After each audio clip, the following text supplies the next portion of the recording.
సార్వత్రిక ఎన్నికలకు సమయం దగ్గర పడుతుండటంతో ఎన్నికల సంఘం ఏర్పాట్లలో నిమగ్నమైంది. అన్ని జిల్లాల అధికారులతో వీడియో కాన్ఫరెన్స్ నిర్వహించిన రాష్ట్ర ఎన్నికల ప్రధాన అధికారి గోపాలకృష్ణ ద్వివేది ఈవీఎం, వీవీప్యాట్లు సిద్ధం చేసుకోవాలని సూచించారు. వీటితో పాటు సాంకేతిక అంశాలపై ఎప్పటికప్పుడు నివేదిక సమర్పించాలని అధికారులను ఆదేశించారు. సార్వత్రిక ఎన్నికల నోటిఫికేషన్ 1-2 రోజుల్లో విడుదలయ్యే అవకాశం ఉండటంతో ఎన్నికల సంఘం ఎన్నికల నిర్వహణకు సన్నద్దమవుతోంది.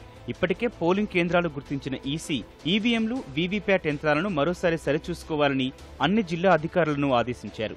అమరావతి సచివాలయం నుంచి జిల్లా రాష్ట్ర ఎన్నికల ప్రధానాధికారి ద్వివేది వీడియో కాన్ఫరెన్స్ నిర్వహించారు.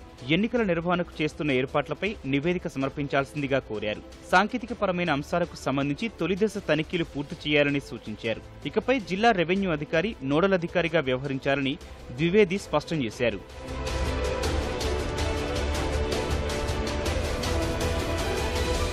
ఓటు నమోదు, ఇతర సందేహాల నివృత్తి కోసం 1950 కాల్ సెంటర్కి ప్రజలు చేసే కాల్స్ జిల్లా కాల్ సెంటర్లకు అందేలా చూడాలని ద్వివేది అధికారులను ఆదేశించారు. ప్రజల సమస్యలు నిర్ణీత కాల వ్యవధిలో జిల్లా యంత్రాంగం పరిష్కరించాలని ద్వివేది చెప్పారు. దీనికోసం అవసరమైనన్ని కంప్యూటర్లను ఏర్పాటు చేసుకోవాలని డిఆర్ఓలకు సూచించారు.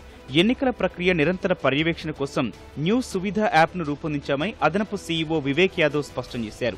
దీని వినియోగంపై ఆన్లైన్లో శిక్షణ అందిస్తామని అధికారులకు వివరించారు.